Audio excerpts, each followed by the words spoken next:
Hi, it's Kauakea, and the new moon in Capricorn is coming up this Tuesday, the 12th of January.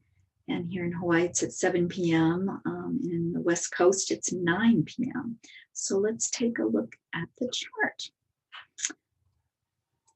Here is what's happening on this new moon. So here's the sun and the moon at 23 degrees Capricorn, 13 minutes. Here's Pluto at 24 degrees. So this is quite a powerful new moon that includes Pluto. When the sun and the moon meet at the same position, we have the kiss, the yin and yang kiss. So here's the sun, our purpose, shining its light, and the moon, the inward emotional response to what's happening. Venus is also in Capricorn right now at 5 degrees. And so we have a lot of Capricorn energy that wants us to look at integrity, look at what things we want to take control of in our life and activate. But equally here, look at all of this Aquarius energy. And we know on that winter solstice, both Saturn and Jupiter went into Aquarius. And now, because Jupiter is closer to the sun, it's moving a little faster than Saturn. It's already at 5 degrees. It will actually move into Pisces in May of this year, and then retrograde and go back into Aquarius at the end of the year. Jupiter stays in one sign for a year, and in 2021, it will be in both Aquarius and in Pisces.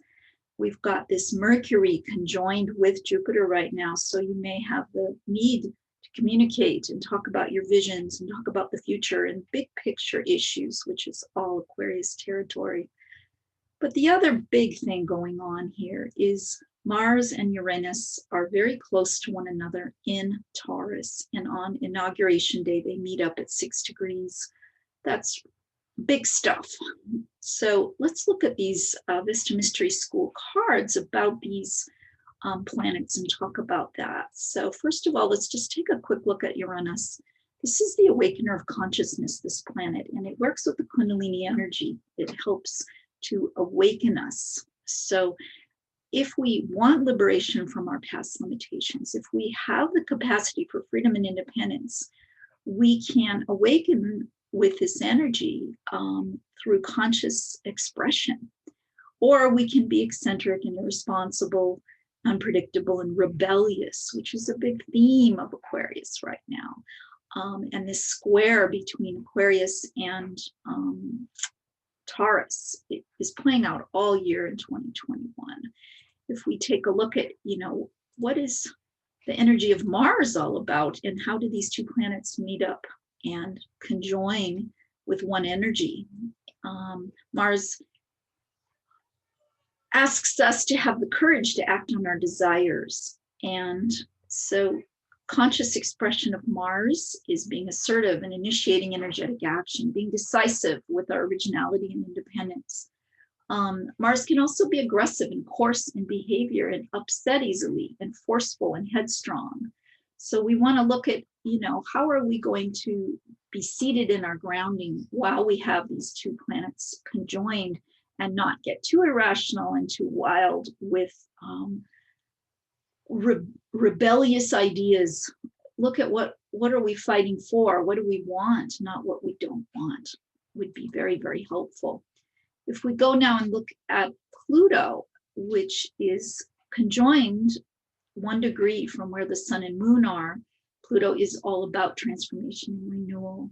And so this is, consciously expressed as embracing the mystery of life and its cycles of birth, life, death, and renewal, soul growth through painful experiences. Pluto is about death and resurrection. If we don't deal with dying to our lower self, our old self, and continually growing, unconscious expressions of Pluto can be destructive, obsessive, violent tendencies, unintegrated feelings of deep pain and darkness. Now, if we put this with both the sun and the moon, for this new moon, the moon is really about our emotional nature and how we respond. The new moon is the beginning of the emotional month, and consciously, when feelings get expressed in a natural way in response to the conditions of life. Now, this is Capricorn, and Capricorn is the little goat climbing the mountain. It does want to take it step by step. So we want to look at what things are we trying to create, and how can we take steps and not be frozen, but just take those steps, those practical steps to climb our mountain. And then, of course, the sun, which helps us to shine our light and know our purpose. Its conscious expression is self-confident. It has radiance and vitality, dignity. It's the inner light of the soul expressing itself creatively. Now, if we don't live our sun, our purpose, then we can be timid, fearful to be seen, or we can be arrogant and conceited. So it's really up to us how we play with this. Just knowing that during this time, during the square of Jupiter to Uranus in Taurus, Jupiter in Aquarius, they're both fixed signs.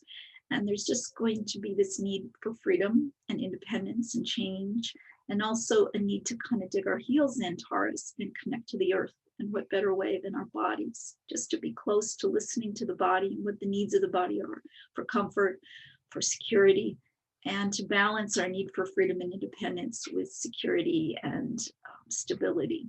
So here it is, the new moon report. I hope to hear from you. I'm doing astrology readings quite a bit these days because of all the changes going on. If you want to see where these energies play out in your chart, on my website, there's a Calendly link to book a reading. I charge $89. I do couples readings, and then I have my new class, Vesta Mystery School beginning course that's 10 weeks starting on February 12th, the Lunar New Year. So there's a few openings for that. I only take 6 students at a time. So if you'd like to be a part of that class, sign up soon so I can mail you your materials. And hoping 2021 works out to be an awakening year where we're grounded and filled with light. So aloha, everyone.